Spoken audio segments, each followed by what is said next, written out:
Impressionism with reverence and as a guaranteed part of art history, with the likes of Monet, Degas, Renoir being household names. However, these Paris-based masters of the late 19th century were rebels of their time. Is that meaning me? Is that meaning me? Who were mocked, excluded, and considered as what some might call cringe in the millennial vernacular.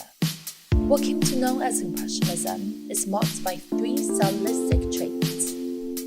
1. Landscapes, cityscapes, or urban life as subjects, replacing scenes that tell a dramatic story rooted in history, religion, or mythologies. 2.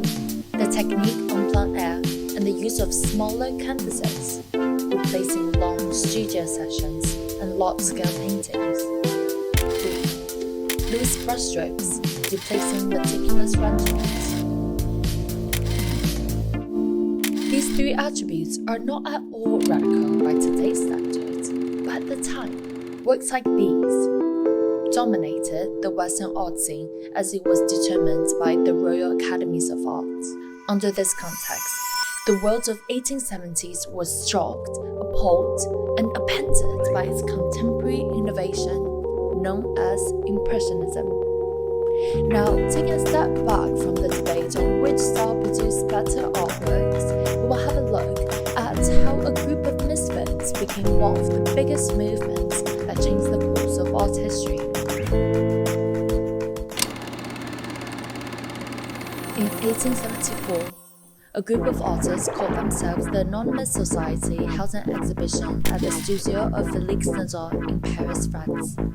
These artists were often rejected by the French Royal Academy's annual exhibition, which was the jury of art at the time.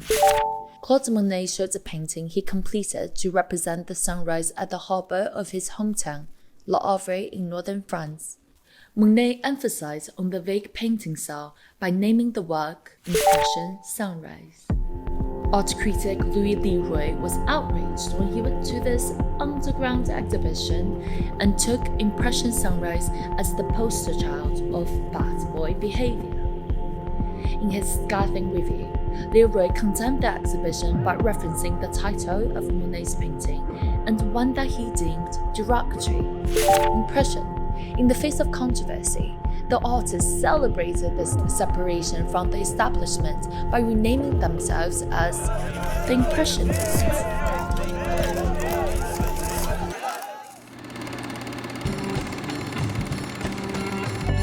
The Impressionists were keen on the modern life of Paris, which came about when the city was rebuilt earlier in the century. Leaving behind a crowded medieval cityscape, Paris gained wide boulevards, population increased, and railroads enabled easy travels to the countryside.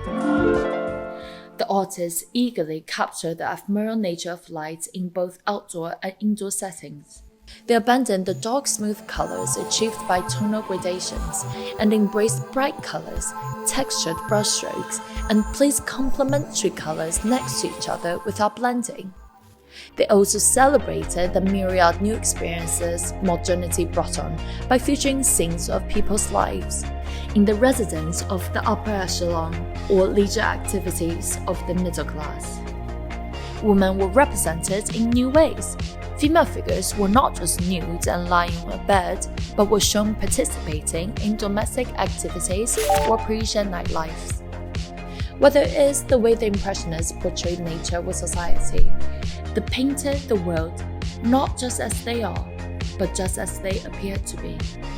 A world not as the Academy or even the audience saw it, but the artists themselves saw at one particular moment. Looking at each painting, we are aware a person stood in front of the canvas, leaving strokes of their existence and a glimpse into the space and time around them.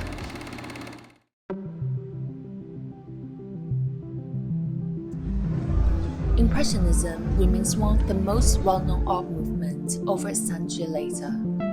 Whilst the barometer for artistic merits fluctuates with societal shifts, Impressionist artwork stood the testament of time because the artists encapsulated the sacredness of living one's truth. They dared to reach beyond conventions in order to explore their concerns through their chosen subjects and expressing an aesthetic they identified with. Even though the depicted subjects have faded from our contemporary life, we continue to be drawn to the paintings because they offer catharsis through an unapologetic celebration of new experiences enabled by modernization.